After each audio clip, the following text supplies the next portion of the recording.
when I got back to camp after the beach on the first day, I was in hypothermic shock. Like my lips were turning blue in the vehicle on the way back.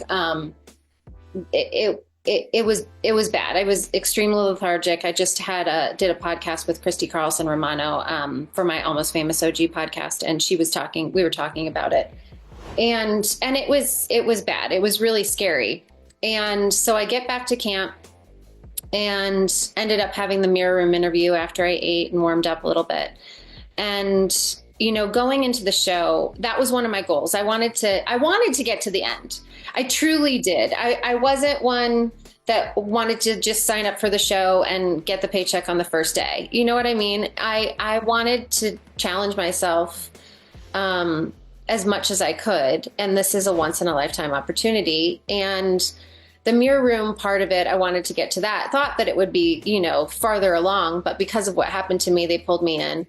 And I got to really connect on a human level with Billy and Q, and also Rudy. He's the one who kind of walked me in the room, and then walked me out. And backing up to the beach, when I was on the beach, Rudy, I stopped Rudy and I said, I think I'm going to faint. And he's like, well, what do you want to do? I said, I would love to see a medic. And he's like, well, you can't. If you see a medic, then you're voluntarily withdrawing. And I'm like, but I really feel like I'm going to faint. And he's like, I'm sorry, you have to either VW or keep going. And I'm like, okay, I'm not ready to go home. So I just kept going. And he said after the mirror room, I'm really proud of you. I thought you were going to quit on the beach, and you didn't, and you kept going. And that's so important. And I'm so proud of you. And just getting that kind of validation and hearing from the DS in the mirror room that they saw that I was giving 100%, even though my 100% was not as great as, the professional athletes and Carrie Hart and, I was trying my best. And so just knowing that they saw that I was giving 100% meant a lot to me. I have just so much respect for them and what they have given to our country, their countries, and so connecting with them was really important to me. And then I took a really long shower because everyone was already cleaned, and this was way past, I got back there late, and I went to bed.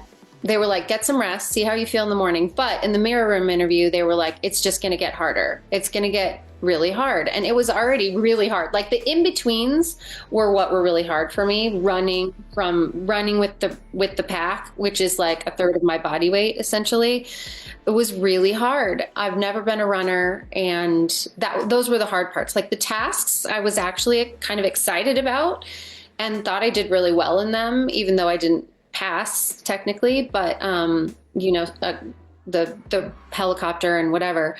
So I went to bed, and before we started filming, I saw the number 444, and I believe in angel numbers and guardian angels and God, and have huge faith and all of that.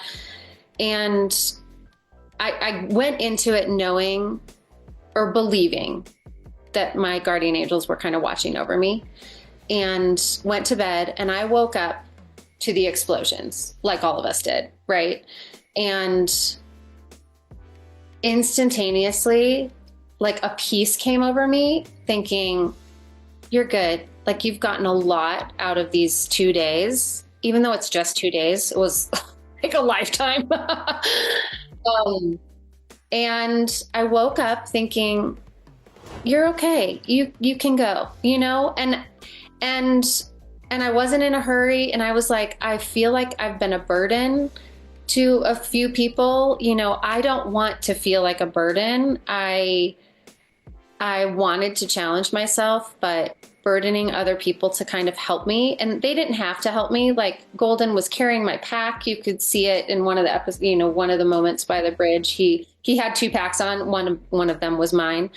And I remember saying to him, I think I'm going to go. He's like, are you sure? And mind you, this is when they're running around, trying to get ready. 'Cause they're like, go, go, go. You have to be in parade in 5 minutes or whatever. So I'm like, you know what? I have this peace. And that's the best way I can describe it is I felt like I got what I came to get out of it, even though I would have gotten so much more had I continued, because I was hypothermic the day before and was really scared, and put in like a physical position where I felt like I pushed my body to the limit, and I didn't know if it was a good idea to push myself more and risk getting hurt.